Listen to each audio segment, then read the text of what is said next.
कैसे हो आप लोग। आई होप आप सभी अच्छे और मजे में होंगे। मेरा नाम भारती और आज हम लोग क्लास 9th बायोलॉजी का चैप्टर 2 जिसका नाम है टिश्यू, उसका एक टॉपिक पढ़ेंगे।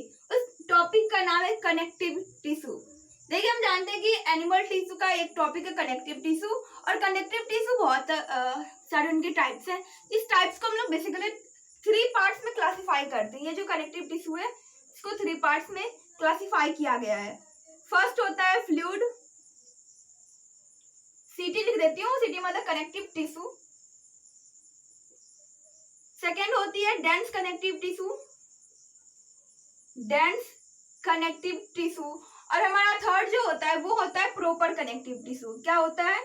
Proper connective tissue. अब जल्दी समझते हैं कि फ्लूइड कनेक्टिव टिश्यू में क्या क्या आते हैं, डेंस कनेक्टिव टिश्यू में क्या क्या आते हैं और प्रॉपर कनेक्टिव टिश्यू में क्या क्या आते हैं। तो देखिए, फ्लूइड मतलब क्या कि जो लिक्विड और प्लस एयर से मिलकर की जो बनी हुई थी, तो उसको हम लोग क्या कहते हैं? फ्लूइड कनेक्टिव टिश्यू कहते हैं। तो इसमें फर्स्ट आता है ब्लड और सेकंड आता है लिम्फ। आई थिंक क्लास 9 के सिलेबस में लिम्फ ना हो तो हम लोग उसे आगे के चैप्टर में मतलब कि आगे क्लास में पढ़ेंगे। दूसरा होता है dense connective tissue. Dense connective tissue में फर्स्ट होता है हमारा बोन और दूसरा होता है कार्टिलेज। अब आप बोलेंगे बोन भी कनेक्टिव टिश्यू है क्या? तो हाँ, बोन भी कनेक्टिव टिश्यू ही है। अब थर्ड होता है प्रॉपर कनेक्टिव टिश्यू। इसमें क्या आता है? इसमें आते हैं फर्स्ट में एरियोलर, दूसरा होता है एडिपोज, थर्ड होता है इसमें टेंडन और फोर्थ होता है क्या? इसमें फोर्थ होता है इसमें लिगामेंट।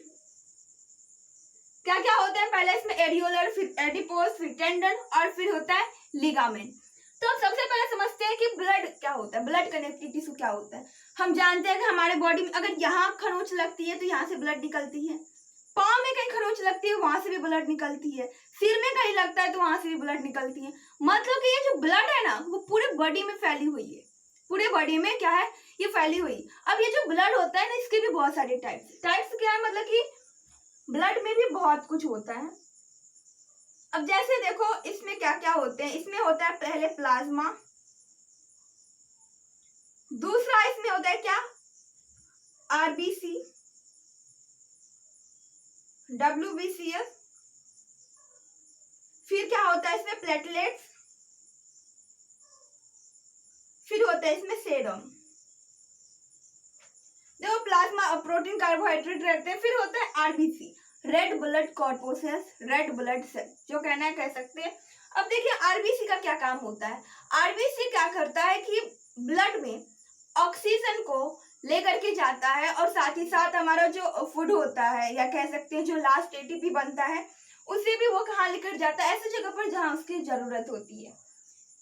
डब्ल्यूबीसी का क्या काम होता है? डब्ल्यूबीसी हमारे बॉडी में जो भी फॉरेन मटेरियल आते हैं ना उसे वो लोग कैप्चर करते हैं और डिस्ट्रॉय करते हैं। अब जैसे देखिए कुछ समय पहले कोरोना वायरस आ रहा था, तो कोरोना वायरस को वो क्या करते थे? उस वायरस हमारे बॉडी में जाते थे तो क्या करते थे ना कि डब्ल्यूबीसी चारों तरफ से आकर उसे घेर लेती थी और फिर उसे डिस्ट्रॉय कर देती थी, डिकम्पोज कर देती थी। ठीक है, तो वो काम होता है डब्ल्यूबीसी का। इसके बाद होता है प्लेटलेट्स। प्लेटलेट्स का क्या काम होता है? तो इसका ये ब्लड का क्लोटिंग करता है। ब्लड का क्लोटिंग करने का मतलब कि ऐसे देखो कहीं पर हम लोग कहीं कट जाती है तो क्या होता है? वहां से ब्लड निकलने लग जाती है, बट आफ्टर सम टाइम वो ब्लड निकलना अपने आप बंद हो जाता है। क्यों बंद होता है? तो प्लेटलेट्स की वजह से। फिर अगर किसी भी इंसान की बॉडी में अगर प्लेटलेट्स की कमी रहती है तो उसे बहुत ही ज्यादा नींद आती है। बट मेन चीज क्या है कि अगर उसके किसी भी इंसान की बॉडी में प्लेटलेट्स की कमी रहती है तो अगर वो इंसान कहीं कट जाती है तो उसके ब्लड को रोक पाना थोड़ा सा मुश्किल हो जाता है। फिर लिम्फ के बारे में अभी आई थिंक क्लास 9 की बुक में दिया नहीं होगा। फिर होता है दूसरा dense connective tissue. Dense connective tissue में सबसे पहले आता है बोन। हम जानते हैं कि बोन के वजह से क्या होता है? हम लोग को स्ट्रक्चर मिल पाता है, एक शेप मिल पाता है। बोन के वजह से हम लोग खड़े हो पाते हैं। वो हम क्या करते हैं? हम लोग को सपोर्ट करता है। ये जो बोन है ये हम लोग को क्या करता है? सपोर्ट करता है, स्ट्रक्चर देता है, शेप देता है। एक बात बताओ, अभी ये हमारे जो 5 फिंगर अलग अलग तरीके से दिख रहे हैं, मतलब अलग अलग है, सेपरेट है। ये किसकी वजह से? ये बोन के वजह से। अगर ये बोन नहीं रहता ना तो ऐसे सेपरेट नहीं होते। अगर बोन नहीं हो रहता तो सोच कर देखिए, हम लोग खड़े ही नहीं हो पाते, बिल्कुल नहीं हो पाते खड़े। हमारे शरीर में क्या रहता है? सिर्फ क्या ऑर्गन रहते, मसल्स रहते हैं, वेन वगैरह रहते, हम लोग खड़े ही नहीं हो पाते। तो हम लोग को सपोर्ट करता है खड़े होने में, हम लोग स्ट्रक्चर देता है, शेप देता है। उसके बाद नेक्स्ट होता है कार्टिलेज। अब ये कार्टिलेज क्या होता है? कार्टिलेज भी बोन ही होता है एक तरीके का। जैसे देखो ये ईयर में क्या है? कार्टिलेज। ये कार्टिलेज से बना होता है। ये भी डेंस कनेक्टिव टिश्यू है, बट ये सेमी डेंस। सेमी डेंस मतलब कि ना ही ज्यादा डेंस है और ना ही ज्यादा सॉफ्ट है ये। अब जैसे देखो ईयर में ये जो क्या है ना, ईयर हमारा जो बोन कार्टिलेज है, ये क्या है? ये कार्टिलेज से बनी है। ऐसे देखो मोड़ सकती है, कान को हम ऐसे मोड़ सकते हैं, बट ये बोन से मिलकर बनी है। इसे आप ऐसे मोड़ सकते हो? नहीं मोड़ सकते। यहाँ से मोड़ सकते हैं, बट क्यों मुड़ती है उसको हम लोग आगे में पढ़ेंगे प्रॉपर कनेक्टिव टिश्यू में। बट ये जो है ना, इतना ये एक बोन है, इसको क्या मोड़ सकते हैं? नहीं मोड़ सकते, ये टूट ही जाएगा। ठीक है, तो ये क्या करता है? बोन एकदम बहुत ही ज्यादा हार्ड होता है, रिजिड होता है, बट ये क्या होता है? ये सेमी रिजिड, सेमी हार्ड जो भी कह सकना है, इसे कर सकते हो। ये मेनली प्रेजेंट कहाँ होते हैं? तो ये हमारे नोज में प्रेजेंट होते हैं। जैसे देखो नोज को इधर उधर कर सकते हैं, ईयर में ये प्रेजेंट होती है। ठीक है, अब ये जो बोन होता है, कार्टिलेज होता है, ये भी किससे बनी हुई थी? ये सब भी हमारा सेल से ही बनी होती है। ठीक है, क्या होता है ना, एक स्टूडेंट था, वो क्लास में पूछा क्या कि जब सर बता रहे थे टिश्यू के बारे में, तो बोला क्या सर ये जो बोन होता है वो भी क्या सेल से मिलकर बनी होती है? तो भाई देख रहे हो कि हम लोग क्या पढ़ रहे हैं? कनेक्टिव टिश्यू पढ़ रहे हैं। टिश्यू किससे बनी होती है? सेल से बनी हुई थी। मतलब कि ये जो बोन है, ये बोन भी सेल से ही मिलकर बनी होगी। ठीक है, इसके बाद थर्ड जो होता है वो हमारा होता है प्रॉपर कनेक्टिव टिश्यू। उसमें फर्स्ट आते हैं एरियोलर। एरियोलर यहाँ से याद रखिएगा, एयर। क्या याद रखिएगा? एयर। अब एयर कैसे? तो जैसे देखिए हमारे बॉडी में जहां पर भी एयर होता है, जहां पर भी स्पेस होता है ना, खाली स्पेस, वहां पर ये एरियोलर जाकर के भर जाता है। जैसे कि एग्जाम्पल में हमारा जो मसल्स होता है और हमारा जो स्किन होता है, मसल्स एक अलग चीज है, स्किन एक अलग चीज है, बट दोनों को जोड़ के रखता है, दोनों को कंबाइन करके रखने का काम किसका है? एरियोलर का। क्योंकि उसके बीच में जो गैप होती है ना, उस गैप में ये सब जाकर भर जाती है, और इसके वजह से क्या होता है कि ये दोनों सेपरेट नहीं हो पाते।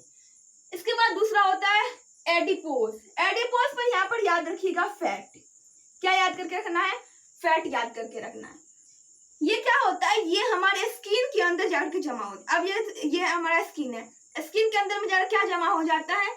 ये एडिपोज, जिसे हम लोग कहते हैं फाइट। एडिपोज को हम लोग एडिपोज साइट भी कहते हैं। एडिपोज साइट मतलब, एडिपोज मतलब फैट होता है, एडिपोज साइट मतलब कि जहां पर फैट आकर के जमा होता है उसे हम लोग एडिपोज साइट कहते हैं। ठीक है, तो अब जैसे देखो अगर एडिपोज सही है मतलब कि फैट या लिपिड आप कह सकते हो, यहाँ पर लिपिड भी लिख देते हैं। अगर ये लिमिटेड में हमारे बॉडी में है तब तो ठीक है, बट अगर ये ज्यादा हो जाएगा ना हमारा ये एडिपोज, तो हम लोग किस प्रॉब्लम से भर जाएंगे? तो हम लोग को जो प्रॉब्लम हो जाएगा उसका नाम है ओबेसिटी। हम लोग क्या हो जाएगा? ओबेसिटी हो जाएगा। ठीक है, उसके बाद नेक्स्ट होता है हमारा टेंडन। अब ये टेंडन का क्या काम होता है? टेंडन जो होता है वो हमारे मसल्स और बोन को दोनों को जोड़ने का काम करता है। आप देखो ये जो मसल्स है ये अपना अलग चीज है, बोन अलग चीज है, दोनों को कोई जोड़ करके तो रखेगा, तो वो जोड़ के कौन रखता है? टेंडन उस दोनों को जोड़ करके रखता है। ठीक है, उसके बाद नेक्स्ट आता है लिगामेंट। अब लिगामेंट का क्या काम है? ये बोन टू बोन को ऐड करता है, बोन टू बोन। ये क्या है? मसल्स टू बोन, एम भी लिख दियो, मसल्स टू बोन। ये इस दोनों को जोड़ कर रखता है, ये बोन टू बोन दो हड्डियों को जोड़ कर रखता है। अब जैसे देखो ये हमारा एक अलग हड्डी है, ये क्या है? ह्यूमरस है, फिर ये रेडियस है, फिर ये अल्ना है। तो देखो ये जो हमारा ह्यूमरस है, ये रेडियस और अल्ना को दोनों को जोड़ करके रखा। कौन? तो ये देखो एल्बो यहाँ से मुड़ रही है, खुल रही है, तो यहाँ पर क्या प्रेजेंट है? यहाँ पर हमारा लिगामेंट प्रेजेंट है। पैर जो है, पैर में क्या होता है? टिबिया होता है, फिबुला होता है और फीमर होता है। इस तीनों को कौन ऐड करके रखता है? तो इस तीनों को कौन ऐड करके रखता है? वो होता है लिगामेंट। ठीक है, उंगलियां होती है, ये देखो यहाँ पर कोई फ्लेंजेस होती है, तो ये देखो कि ये कोई और अलग बोन है, ये कोई अलग बोन है, फिर यहाँ पर कोई अलग बोन है। अगर एक इंसान की एक हाथ की बात करें तो इसमें कितने बोन रहते हैं? सिर्फ फिंगर में टोटल 14 बोन रहते हैं। और ये सारे बोन को ये देखो, ये हाथ हमारा एक उंगली जो है वो 3 जगह से मुड़ती है, एक यहाँ से, दूसरा यहाँ से और तीसरा यहाँ से, ये 3 जगह से मुड़ती है। तीनों जगह पर कौन प्रेजेंट होता है? लिगामेंट, जो कि बोन को बोन से कनेक्ट करके रखता है, वरना ये अलग रहता, ये अलग रहता, ये अलग रहता। ठीक है, फिर इसका मतलब हम लोग का उंगली रहता है नहीं, हाथ कुछ ऐसा रहता। तो लिगामेंट क्या करता है? बोन को बोन से कनेक्ट करके रखता है। आई होप कि आप लोगों को समझ में आ गया हो कनेक्टिव टिश्यू। चलिए एक बार फिर से 2 मिनट में हम लोग रिवाइज कर लेते हैं इसको। कनेक्टिव टिश्यू को कितने पार्ट्स में क्लासिफाई कर दिए हम लोग? उसको कर दिए फ्लूइड में, डेंस कनेक्टिव टिश्यू और प्रॉपर कनेक्टिव टिश्यू। आप चाहे इस क्लासिफिकेशन को नहीं भी लिख सकते हैं, बट हम लोग इसे अच्छे से समझने के लिए ऐसा क्लासिफाई किए हुए। फ्लूइड कनेक्टिव टिश्यू में ब्लड होता है और लिम्फ होता है। अब ब्लड में क्या क्या होते हैं? ब्लड में प्लेटलेट्स होते हैं, प्लाज्मा होता है, आरबीसी होता है, डब्ल्यूबीसी होता है और सेरम होता है। सबका अपना अलग अलग काम होता है। उसके बाद होता है डेंस कनेक्टिव टिश्यू, जिसमें होता है बोन और कार्टिलेज। बोन जानते हैं जो कि बहुत ही ज्यादा रिजिड होता है, बट ये जो हमारा कार्टिलेज है ये होता है सेमी रिजिड। अब बोन कहाँ कहाँ प्रेजेंट होता है? तो बोन तो पूरे बॉडी में, ये क्या देता है? शेप देता है, स्ट्रक्चर देता है, सपोर्ट करता है। और ये जो कार्टिलेज है ये भी सिर्फ स्ट्रक्चर देता है, बट ये कह सकते हैं ये सपोर्ट नहीं करता हम लोग को। ये ऐसा है ना जो सेमी रिजिड होता है, जैसे ईयर नोज में हमारे कार्टिलेज प्रेजेंट होते हैं। उसके बाद होता है हमारा proper connective tissue. Proper connective tissue 4 तरीके का होता है। पहला होता है areolar, adipose, tendon, ligament. Areolar क्या होता है? एयर कह सकते हैं, जो कि हमारे स्किन को हमारे मसल्स को हमारे मसल्स से जोड़ कर रखता है, या कह सकते हैं कि मसल्स को स्किन से जोड़ करके रखता है। जितने भी एयर कैविटी प्रेजेंट होते हैं उसमें जाकर के हमारा एरियोलर भर जाता है। सपोज कीजिए कि यहाँ पर गड्ढा हो गया, यहाँ पर अब देखो यहाँ पर कैविटी हो गई। अगर यहाँ पर एरियोलर नहीं प्रेजेंट होता ना तो हमारा ये जो स्किन रहता है ये सॉफ्ट रहता है, प्लेन रहता है, कहीं पर यहाँ पर कहीं यहाँ पर, से गड्ढे टाइप की रहती है। उस गड्ढे को कौन भर देता है? तो ये एरियोलर जाकर के उस जगह को भर देता है। ठीक है, उसके बाद एडिपोज। एडिपोज क्या कह सकते हैं? फैट या लिपिड कहते हैं, जिसके जो हमारे स्किन के ठीक नीचे जाकर ये बैठ जाती है। अगर ये एडिपोज ज्यादा हो जाती है तो इंसान को ओबेसिटी की प्रॉब्लम हो जाती है, मतलब कि मोटापा बढ़ जाता है। फिर होता है टेंडन। टेंडन क्या काम करता है? तो वो मसल्स को बोन से कनेक्ट करके रखता है। मसल्स एक अलग चीज है, बोन एक अलग चीज है, दोनों को कनेक्ट करने का काम टेंडन का है। उसके बाद आता है लिगामेंट। लिगामेंट का क्या काम होता है? तो लिगामेंट हमारे बोन को बोन से कनेक्ट कर रखता है। हाथ पैर जहां भी देखो, जहां भी मुड़ रही है ना हाथ पैर, वो सब देखो वहां पर हर जगह पर क्या प्रेजेंट है? लिगामेंट प्रेजेंट है। आई होप कि वीडियो आप लोगों के लिए यूजफुल रहा होगा और इस एक वीडियो में आप लोग पूरा कनेक्टिव टिश्यू पढ़ चुके होंगे अच्छे से। अगर ये वीडियो आप लोगों के लिए यूजफुल रहा तो प्लीज वीडियो कर दीजिएगा एक लाइक और अपने दोस्तों के पास कर दीजिएगा share. Bye bye, take care, thanks for watching.